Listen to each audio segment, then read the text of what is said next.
Welcome to the All Over Cricket podcast. It's season 2. And in the lead up to the T20 World Cup, we've got a really special guest with us. He's the head coach of the Netherlands men's team, Ryan Campbell. Ryan, thank you so much for coming on the All Over Cricket podcast. No worries, mate. Always a pleasure to chat with everyone who's so interested in especially in the associate cricket world. Yeah, absolutely, man. And I think we were talking about this off camera just now as well.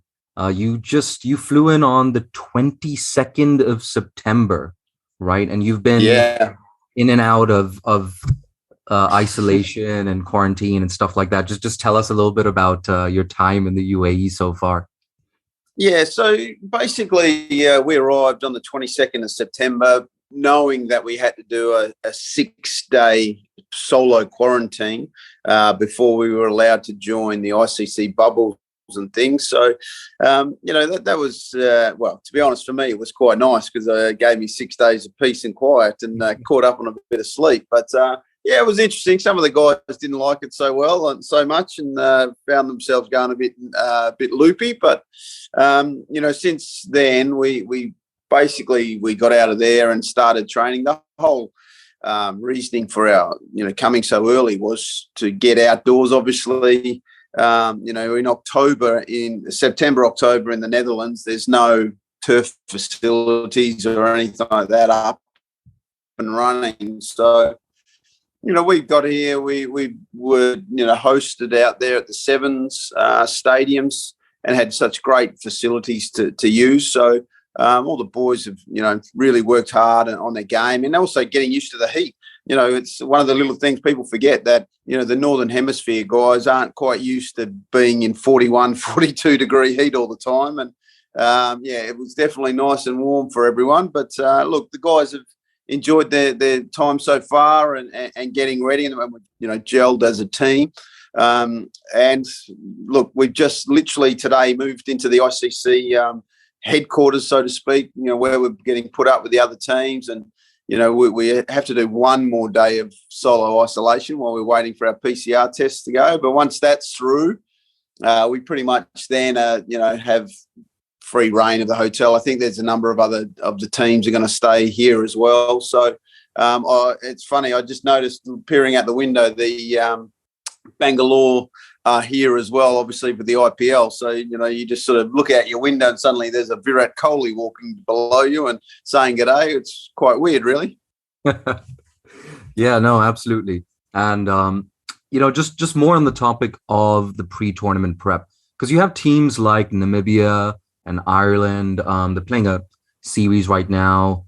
They're playing games or like a series against the UAE. I know Namibia played PNG pretty recently in a preparatory series. And I haven't noticed any, warm-up fixtures for you guys against other teams. Is anything in the works at the moment?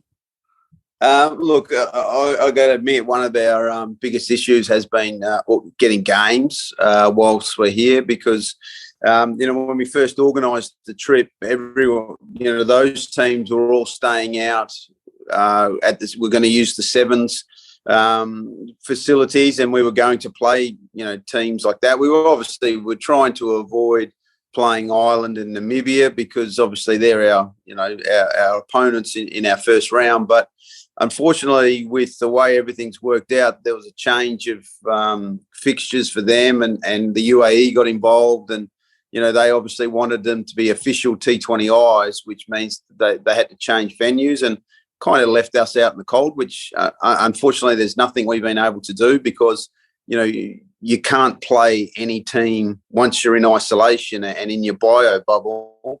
The old days of just making a phone call and, you've got plenty of teams coming in. That can't be done now. So, look, of all our preparations, are we lacking match fitness and game time? Obviously, the Netherlands haven't played T20 cricket since April of this year. And, the actual whole squad being together hasn't happened since November 2019. So, look, we know we're up against it. We have that thing to be against. So, but we're doing our best. Obviously, you get 2 games of preparation once the ICC are in control, and we'll play Scotland and Oman in that. And I've got one other up my sleeve, which I'm not allowed to talk about, but I have arranged one other little sneaky one, which should be really good for us. So, look, at the end of the day, we're going to, we train tomorrow, but pretty much we're going to play, train until we're ready to go against Ireland, hopefully on the 18th of October. Yeah, absolutely. And you brought up the Nepal tri-series in which Malaysia was also involved.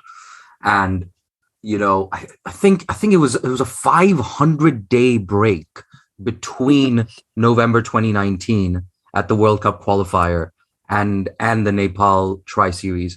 And even when it did go ahead, there were quite a few county pros who couldn't make the trip. And I think there were 8 members of the squad that were also part of the squad in the 2019 qualifier.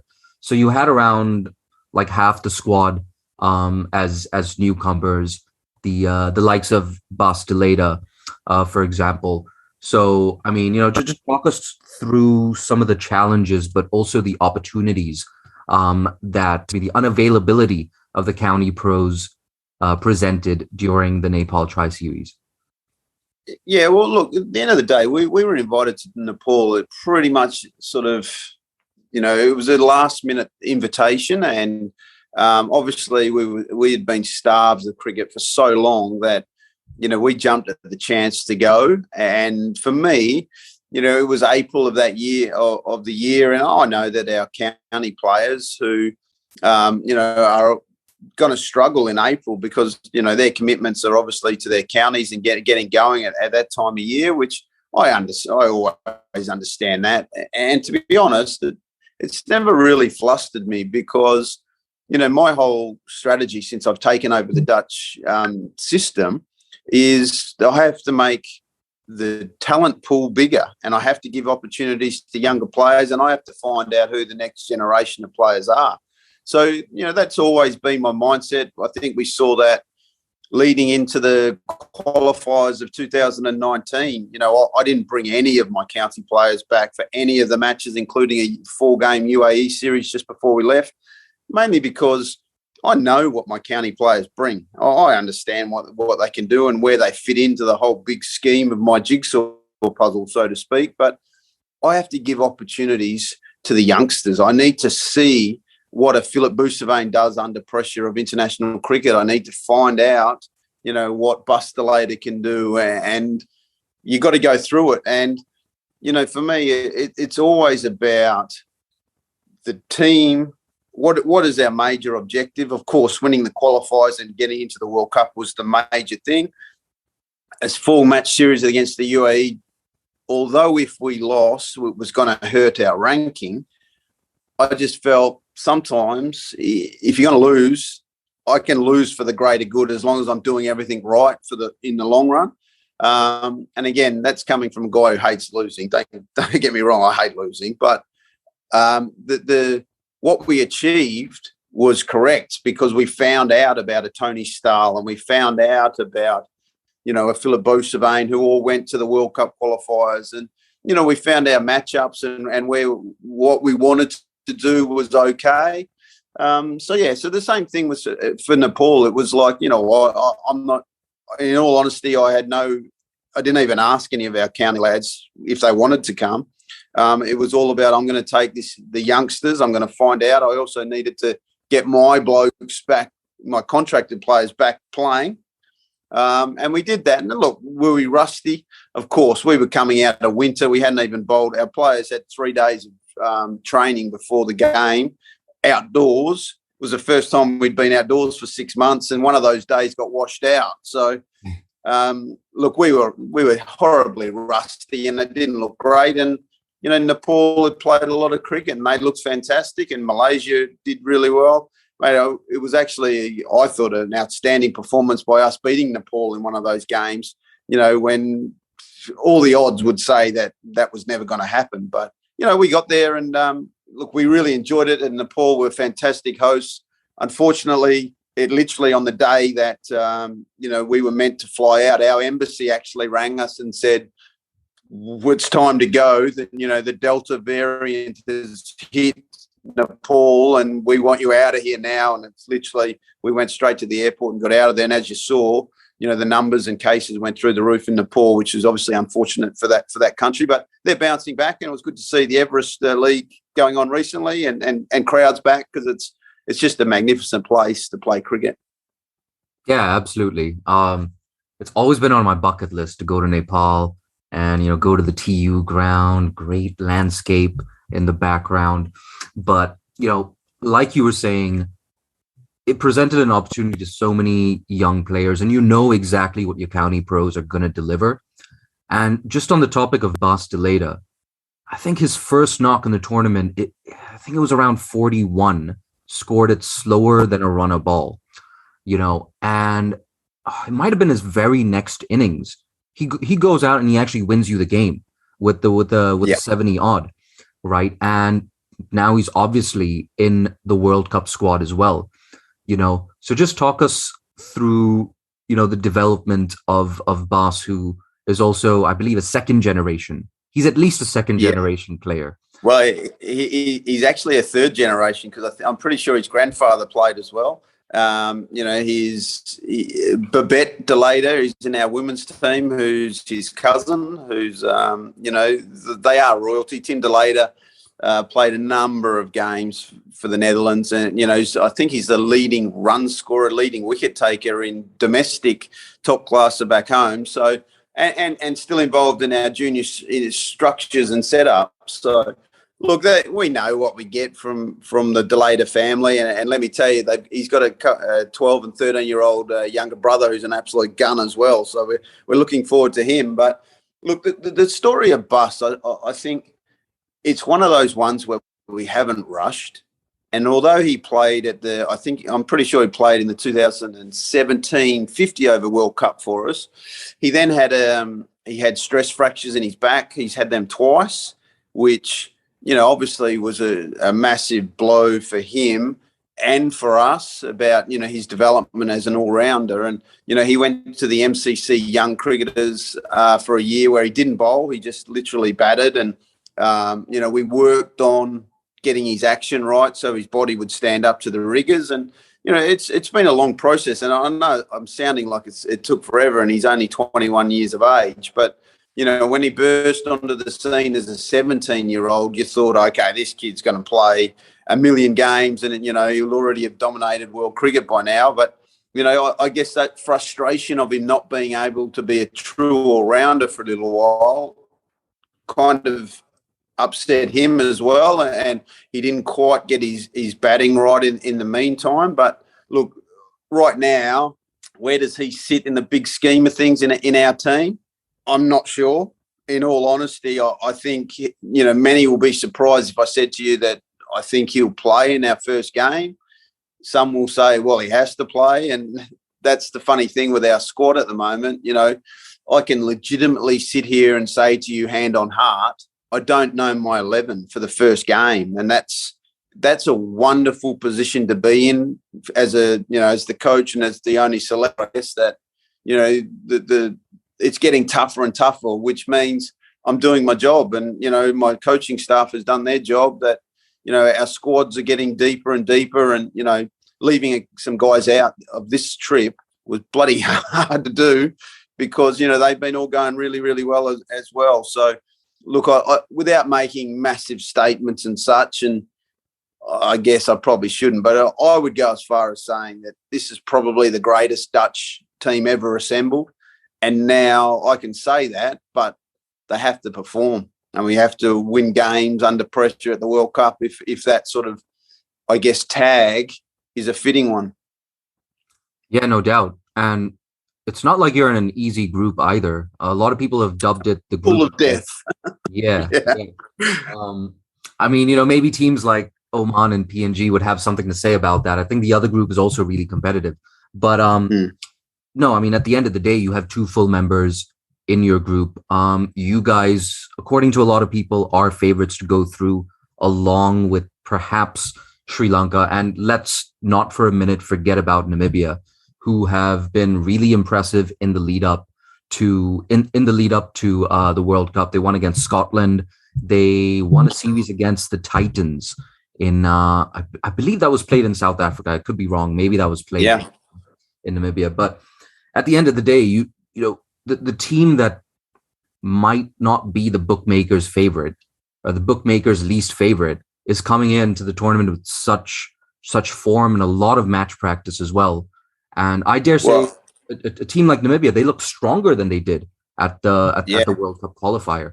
So look, Jay, I'll just add to that. The facts are, the difference is that, when you talk about COVID and us missing 540 days of cricket and stuff, Namibia never missed a beat. They were continuing to play, locally, and they would continue to be able to bring international teams and South African teams, to town. So they've done nothing but play cricket, and we watched them from afar. I love their coach, Pierre de Bruyne. I think he's a fantastic guy who guides that team, and I think they actually scare the hell out of me because their batter. Their team is full of hitters. Now, of course, they've added David Visa into that team, which gives them not only another experienced head in that middle order, but it also gives them an extra bowling option, which, if you were probably going to be harsh on Namibia and try and pick it apart, you may question their bowling. Is it strong enough? But you add him in there now, and I think they have all boxes ticked. And look, as an associate cricket fan as I am, and look, I'm thinking that Namibia are going to push Sri Lanka game one of that series of the World Cup. I've no doubt that if Sri Lanka don't bring their best form to that game, mate, they're going to get egg on their face very quickly, and that's going to just blow open this competition totally. So, look, it has been called the pool of death, and it is, and all, I guess, World Cup should be hard. Sri Lanka I look at and I think, it's very easy to say that they've had their issues throughout the last calendar year and, they haven't won as much as they would hope, especially in the 50-over format. But I think what you've seen there is now that, I think Mickey Arthur has sort of pushed aside some of the older pros and let the youngsters come through. And, when you bring youngsters in, they come with a no fear basis, and they're gonna play exciting cricket as well. So, look, I think it's, again, I'm not going to say anything bad about Ireland either. You know what they bring. Sterling is one of the top 7 batsmen in the whole of world T20 cricket. O'Brien, Balbirnie, you've got some good younger middle order players for them now. Dockrell really excites me as a cricketer, who, let's be honest, you love a good story.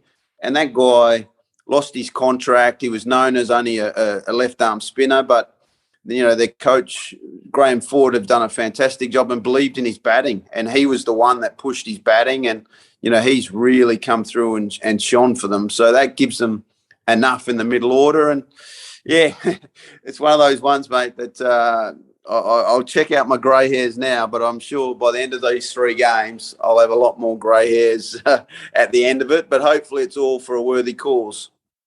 Yeah, absolutely. And, just rewinding a little bit to Namibia, you look at their possible starting 11 and you get the feeling they're going to play at least 2, if not 3 left armers in the form of JJ Smith, Ruben Trumpelman, and Jan Freiling. Yeah. So, that I feel like that is something that people might just be underestimating, that whole left arm matchup. And, you have so many right-handers and even left-handers who struggle a lot against that left arm variety for whatever reason. Perhaps it's exposure. So, like, have you done any preparation specifically around Namibia's left arm threat? Well, we're actually quite lucky because, we obviously have Fred Klassen, who bowls left arm, who's done, so well for Kent this year. But we also have Chris Little, who's our bowling coach, who's an ex Gloucestershire and Sussex player. But, obviously he's a lefty as well. So even when he slings with his sidearm, he comes from the left arm over the wicket. So yeah, we base those two, blokes trying to face as much as they can. For those, obviously, when we play Ireland, I would assume that Josh Little will be in their lineup, in that first game as well. So yeah, look, there's some quality left-handers going around, and it's one of those things that I guess batters don't face a lot of them. Most teams really would love to have one lefty at least in their team, but obviously sometimes you just don't have that. And like I say, we're lucky that we've got a couple here that the boys have been up against. Yeah, no doubt, no doubt. And I guess in a way we're going step by step through each of your opponents. But talking about Sri Lanka, for example, they've been chopping and changing a lot in the last year or so. It seems like every series, you have 5 or 6 new names coming in to the squad, and 3 or 4 new names into the team. Is it how tough is it to prepare against an opposition like Sri Lanka when you have a mystery spinner like Mahesh Theekshana, and maybe you've got like 5 or 6 games worth of footage on Theekshana, and just how is it really hard to prepare against a team that keeps chopping and changing like that? Absolutely. My senior assistant coach is James Hilditch, who's been with me from the start, but he also does our analyst work as well. And he's had an absolute nightmare trying to piece together what's going on. Because even when I think they announced a 19-man squad plus, travelling reserves as well when they first put it out. So, look, we've been obviously watching their games in Oman and seeing what they're going. And, of course, they've got some youngsters who are here at the IPL as well. So, watching how they go about it. Look, the facts are that Sri Lanka are a very proud cricketing nation, and it's almost like a religion there, just like India and in Pakistan, where everyone wants to be a cricketer. So you just know that if you're going to bring in youngsters, they're going to be good. That they don't fall into the national team by accident. So look, we've prepared accordingly, and again, that's obviously our last fixture. So we'll be concentrating basically on how do we beat Ireland, how do we beat Namibia. Hopefully we've won 2 games by the time we get to Sri Lanka, and then it'll be, obviously our matchups, what team will we pick, we'll all go accordingly. But I think just the excitement of playing an ex-world champion, one of the big full members, I think most times is enough to get our players up to meet the challenge. And, I think it'll be an exciting last day. Like I say, I hope that the queue's back in the rack by then and we're 2 from 2 and, probably through to the next round, which again, people probably don't realise, but, the 2 teams that go through from our group, as well as the 2 teams from the other group, it also qualifies you for the T20 World Cup in Australia the following year. So, mate, there's lots of pressures on what happens in everything we do. There are no dead games. And, I don't want to go back to the qualifiers in whenever it's going to be in Feb or whatever, because, mate, you think about it now, you're going to have the ones that miss out, but then you throw in Nepal, who you would think, aren't going to miss out on those qualifiers. Zimbabwe already have to go there. The UAE are probably going to qualify. America is a juggernaut at the moment, which, are going to probably qualify. Mate, I'm not sure I want to be going to those qualifiers trying to getting a berth into Australia. Yeah. This reminds me of that comment you made a few minutes ago that you feel this is the strongest Dutch squad in history. You'll have a lot of Nepali fans saying this is the strongest Nepali squad we've had in ages, despite the fact that Paras Khatka has recently retired. I mean, you saw it firsthand in that tri-series, 2 young openers pushed up to the top of the order, finishing at the top of the run charts. And you've had a few more encouraging performances, and even a quick bowler in Gulshan Jah coming through the system. And the UAE as well, everything they went through with the qualifier in 2019, all that turmoil around the corruption investigation related suspensions, and they seem to have rebuilt a team, and they actually just beat Ireland 2-1. as well in, Yeah. in the series that concluded, I believe, today. So yeah, you're right. It's going to be it's going to be cutthroat if you don't qualify directly for the next qualifier. But just moving things along. On the topic of Ireland, you did play and defeat Ireland 2-1 in your first ODI Super League tri-series. Sorry, not tri-series, series. Yeah. Just talk us through how big that result was, not just in the context of World Cup qualification, but also just for Netherlands cricket and the awareness of the sport in the country. Yeah, well, look, we obviously were over the moon when we won the World Cricket League and got the qualification, so to speak, to be involved in the Super League for the first time. It gave an associate the opportunity to have a fixture list against full members for the first time ever, which was so exciting for us. Unfortunately, when COVID hit, it delayed a lot of that, which put us kind of in isolation for a long time. But when we finally got to the series against Ireland, look, again, we knew that a lot of our county boys weren't going to be released, which is obviously a bugbear to everyone. But I still believe that if we could play our best cricket, that we had a squad that could compete against Ireland. And remembering, the team that finishes 12th maintains and stays in the Super League for the next 3 to 4 years. So not that we want to finish 12th, but we just don't want to finish 13th, and that's the cold hard facts of it. So look, that the whole goal of that is to qualify for the next round of it, which would then give us roughly around 6 to 7 years of being in a full cycle members league where we can sell our TV rights, we can get sponsors, we can do all that, and also gives our players an opportunity to test themselves on a world stage. And that's the goal. That's always been the goal for me, is to make sure that Dutch cricket is growing and is safe in that World Cricket League, so in the Super League, sorry. But that meant we had to do well against Ireland because we feel they're one of the our closest rivals, I guess. And you got to remember, Ireland are a full Test nation now, and they played lots of cricket leading in, and they had their full team to choose from. So for us to come away from that series 2-1 was absolutely outstanding. What the other thing too was that first game when we won off the last ball, that game was the first time ever that Dutch cricket was shown live on Dutch TV, and Ziggo did a fantastic job of commentating and putting on the telecast, and we were seen all around the world, and it was in Dutch and it was in English, so it could be followed everywhere, and the people that run Ziggo, the head of sport, literally was sending messages all day. I'm not sure I'm understanding what's happening, but I'm loving every minute of it. And then obviously for us to win last ball of that day was just an absolute, dream result. So look, we go away from that series really, really excited.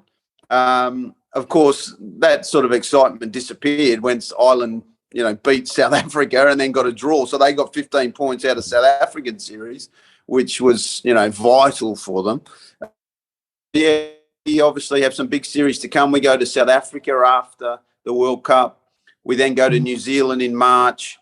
And then in our own country, we're going to have the West Indies, Pakistan and England next year. Plus, we still have to play Zimbabwe and Afghanistan. So, mate, that's just awesome cricket to be up against. And, as a coach, it's exciting for me to see my best youngsters going up against household names around the world. Yeah, absolutely. You make a great point. Cricket being broadcast on Dutch TV in Dutch. It's both of us. We're big fans of associate cricket, and it's so great to see that. As someone who was born and raised in Hong Kong, I would love to see cricket on local TV in Cantonese.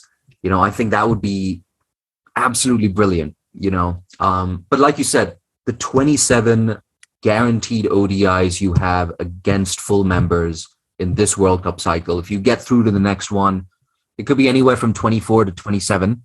Because you could have a full member getting relegated, and maybe a team like Scotland or Oman being promoted to the Super League, which would just be amazing for any supporter of cricket in developing nations and associate nations.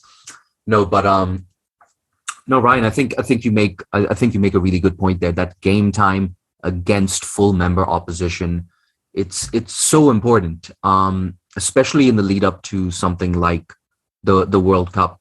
Your campaign starting in, I believe, 8 days from now, and I guess just more on the topic of that. You have teams like, we talked about this a bit as well. You have teams like Namibia who've had exposure, not necessarily to full member opposition, but full member players from South African franchises. You have a team like Sri Lanka who, despite playing a weakened Indian team, this was a team full of IPL players at the end of the day, right? So you have those two teams, and you have Ireland as well, who've had a few Super League fixtures, a T20 series against South Africa, and so I guess in a way I'm kind of repeating that this question, but how much of a disadvantage do you think that's going to be for the Netherlands in the next week or so? Look, the end of the day, I can sit here and moan and groan that we haven't played enough, and that would be excuses, and everyone would go, "Oh yeah, we understand." But the facts are that we're not here to make excuses. We need to get it right on the night, so to speak. So, look, like I sort of mentioned before, we're probably going to have 3 practice matches leading into the World Cup. In those 3 matches, we need to nail down what we want to do and what's going to be our first 11 to play against Ireland. So there are a number of questions I need answering, and I think what will happen is you'll see from the reflection of my teams that play those games trying to find the answers. And basically it's going to be who's in form at who's going to open the batting with Max O'Dowd is a interesting question. Can we fit Bas de Leede into the team? That's an interesting question. What's my bowling makeup? We've got 5 very, very good fast bowlers here who are all ready to go. What's the makeup of that? Do we play 3? Last time we were here, I played 4 when everyone thought I was an idiot. But we played 4 fast bowlers in the UAE last time. So do we do that again? I'm not sure. So we've also got Logan van Beek, one of those fast bowlers who wasn't with us last time, who also represents a pretty good package of fast bowler, great fielder, can bat anywhere from really 5 to 9 if we want. So look, there's lots of questions to answer, and unfortunately that can only be answered in match situations and playing games. And would I love to have played 10 games leading into this? Of course, but I've only got 3, so I'm going to use whatever I can and whatever those games are. And we'll sit down with our senior players, myself, James Hilditch, Peter Saylor. We'll get our heads together, and they've all obviously got their perfect 11. I guess it'll all come down to me at the end of the day, what I decide on. But I think I've got a pretty strong relationship with our captain Peter Saylor, with James, and with a couple of our senior players, Colin Ackerman, Ryan Tendescata, Roelof van der Merwe. They definitely will have their say, so to speak. And then from there, we'll somehow come up with our best 11. Yeah, no doubt. And, you have someone like, outside of the main squad, you have someone like Shane Snader, part of the reserves. So, the fact that a county pro cannot crack your top 15, your main squad, I think that speaks volumes about, the depth in the squad and the types of options that you have. Just moving things along, I think my next question, just a bit of a fun question. I hope I'm not putting you on the spot here, but if you had to pick one opponent from your group, and like you have to pick one, you have to pick one opponent from your group who's going to be your toughest competition. What would that team be, and how do you plan on tackling that threat? Look, the obvious answer, of course, is Sri Lanka. That they've been a world leader in cricket for probably the last decade. They've been in World Cup finals before. They've achieved pretty much an unbelievable success rate behind players like Kumar Sangakkara and all these sort of guys. So yeah, look, I think Sri Lanka are going to be the ones that are obviously our toughest opponent. But again, we'll prepare accordingly. And like I said earlier, I think it's the excitement of playing such a great team and a full member that gets the associate players up and about. And Sharjah is going to be an interesting place to play. Just looking at the scores in the IPL, it hasn't been the six-hitting ground, massive scores that everyone expects. So, I assume that, the wickets are going to be fairly used after all the cricket that has been going on here in the UAE. So, look, that will play, I think, into our hands a little bit because we love a scrap and, our fast bowlers do well on those sort of wickets. But then you're also throwing into the mix Roelof van der Merwe, Peter Saylor, Colin Ackerman are frontline spinners in their own right, and Philip Boussaint also could play a factor in it. So I think we have the weapons. We have to play our best, though. We can't afford to be 5% off or even 2% off. We have to bring our A game. And if we can do that, and we have to do that against Ireland, we have to do that against Namibia. Like I say, Sri Lanka are probably the ones, but let me tell you, I've had a number of sleepless nights thinking of Namibia. I've had a number of sleepless nights thinking of Ireland and everything that they bring it in. So, yeah, it's going to be 3 tough days. Yeah, absolutely. And more on, I guess, your coaching philosophy. You've seen, nowadays you see a lot of data analytics coming into decision making and people making more data-driven decisions. So I guess my next question is, what is your coaching philosophy? Are you big on data in terms of like aggression? Just talk us through your coaching philosophy with this Netherlands team.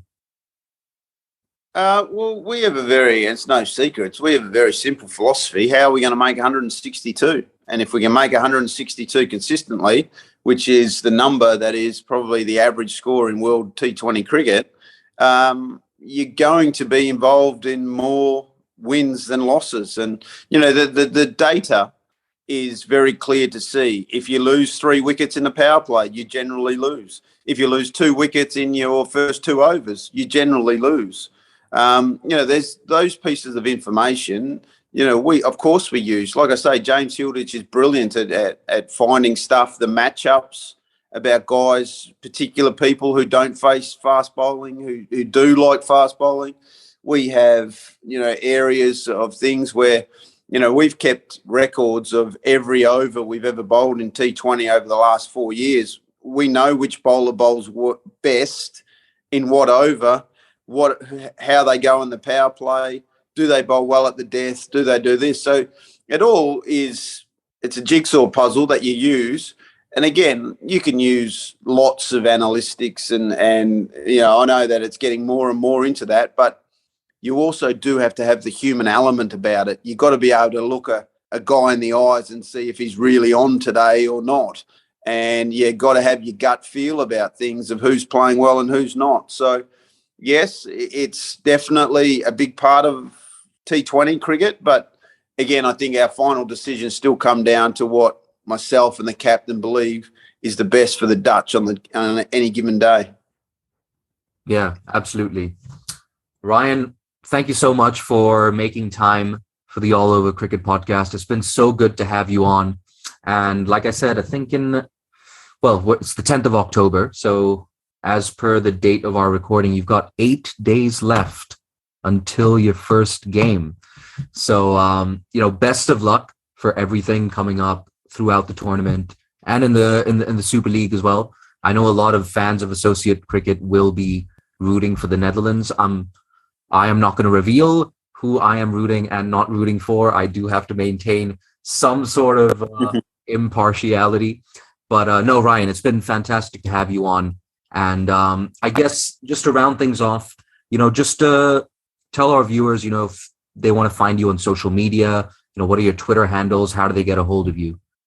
Yeah, no worries. So I'm not the greatest of social media users, but I've got them all. I think at Twitter I'm Cambo_19, I think, is my hitter. And I'm on Instagram as well. So I'm always happy to answer questions for anyone. But thanks for your support. And like I say, hopefully people are supporting Orange and we come up on top in that first round and go through, because then I think we can take down some big scalps. I'd love to finish top of our group and take on Australia in the first game. That would be, my ultimate goal, I guess. And, putting Australia to the sword would be fantastic. So, yeah, fingers crossed, but hopefully it's a good tournament for everyone. Fantastic. Thank you so much, Ryan.